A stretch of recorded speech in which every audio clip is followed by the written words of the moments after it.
तेजी से बदल रहे हैं।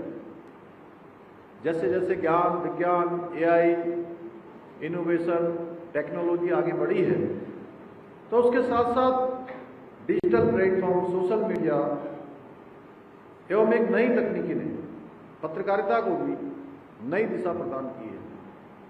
लेकिन इस तेज बदलाव के दौर में फेक न्यूज और भ्रामक सूचनाएं भी उतनी तेजी से फैल रही है।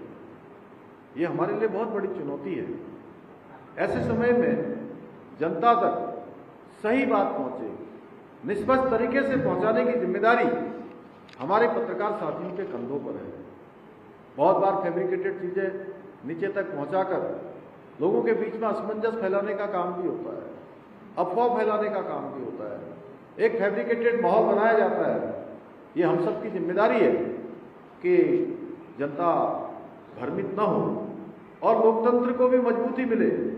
विशेष रूप से मैं जरूर उल्लेख करना चाहता हूं कि आगामी चारधाम यात्रा को देखते हुए यह आवश्यक है कि श्रद्धालुओं तक यात्रा के दौरान सही, प्रमाणिक और समय पर जानकारी पहुंचती रहे।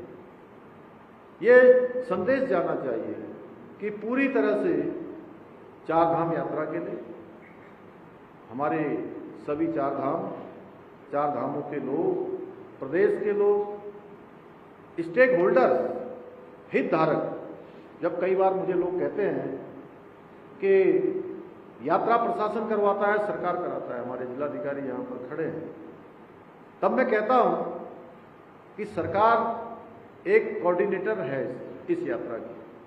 असली यात्रा करवाने वाले हमारे हितधारक होते हैं, चाहे वो हमारे बद्री केदार सभा के लोग, हमारे तीर्थ पुरोहित हों, हमारे व्यापार संगठन के लोग हों, हमारे जनप्रतिनिधि हों, हमारे धार्मिक सभा के लोग हों, हमारे पुरोहितगण हों।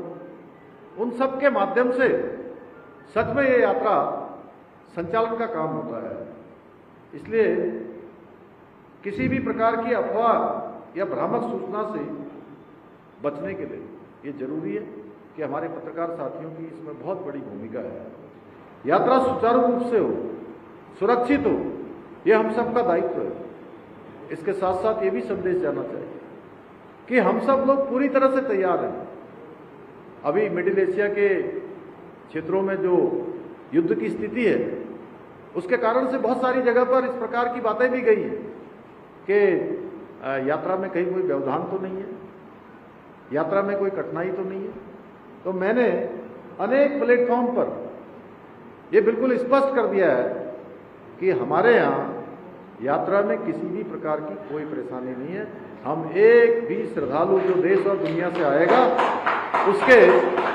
उसको हम बिना दर्शन के यहाँ से वापस नहीं भेजेंगे। हमने जो एक पहले के समय में अत्यधिक संख्या आती थी, उस संख्या के मानक को भी समाप्त कर दिया कि आप सभी को व्यवस्थित तरीके से हम यात्रा कराएंगे। तो इसलिए भाइयों बहनों, मुझे पूरा विश्वास है कि आप सभी इस महत्वपूर्ण जिम्मेदारी को पूरी तरह से संवेदनशीलता के साथ इसका निर्वहन करेंगे। साथियों, आज आदरणीय प्रधानमंत्री श्री नरेंद्र मोदी जी के नेतृत्व में देश में मीडिया की भूमिका को और सशक्त बनाने और अभिव्यक्ति की स्वतंत्रता को मजबूती प्रदान करने की दिशा में निरंतर काम हो रहा है। इसी क्रम में हमारी सरकार भी पत्रकार साथियों की समस्या और उनके हितों के लिए पूरी तरह से संवेदनशील है। हमारी सरकार द्वारा पत्रकार बंधुओं की सुरक्षा, स्वास्थ्य बीमा, आकस्मिक सहायता और आवासीय सुविधाओं को लेकर कई ठोस कदम उठाए गए हैं। मान्यता प्राप्त पत्रकारों को शासन की विभिन्न योजनाओं का लाभ प्राथमिकता के आधार पर उपलब्ध कराया जा रहा है। वरिष्ठ पत्रकार सम्मान योजना के माध्यम से कई वरिष्ठ पत्रकार साथियों को सम्मानित किया गया है। साथ ही पत्रकार पेंशन में वृद्धि भी की गई है। इसके अलावा जिलों से देहरादून आने वाले पत्रकार साथियों के लिए आवासीय व्यवस्था के प्रयास भी किए गए हैं। साथ ही मुख्यमंत्री पत्रकार पेंशन योजना के अंतर्गत पत्रकार कल्याण कोष, जिसका बजट पहले 5 करोड़ रुपए होता था, उसको 5 करोड़ से बढ़ाकर 10 करोड़ रुपया भी किया गया है। हमारा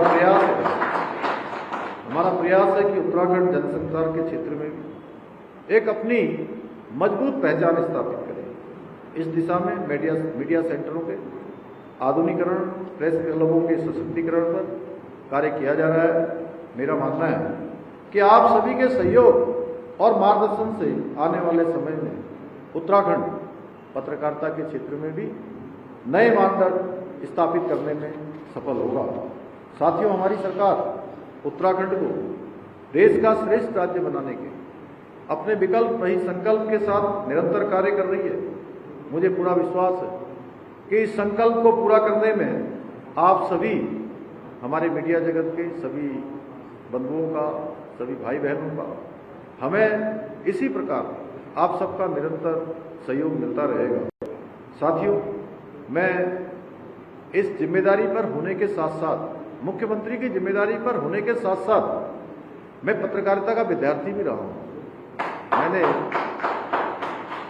शुरुआती दिनों में इसमें भी पढ़ाई की है, क्योंकि मुझे अपनी युवा अवस्था के दिनों से पत्रकारिता में रुचि रही है।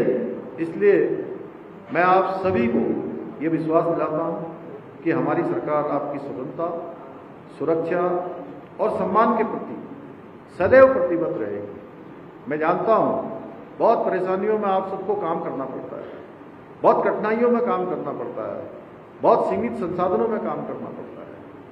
आपकी सुरक्षा की गारंटी भी हो, स्वास्थ्य की भी गारंटी हो, इसके साथ साथ जीवन में भी सुरक्षा बनी रहे, इन सभी को लेकर हम निरंतर प्रयास कर रहे हैं।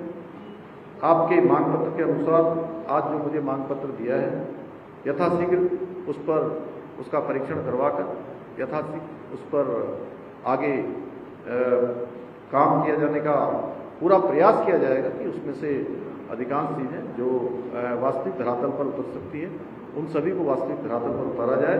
इसी संकल्प के साथ पुनः आप सभी को मैं एक बार फिर से हार्दिक बधाई देता हूँ, हार्दिक शुभकामनाएं देता हूँ और अपनी बात को समाप्त करता हूँ।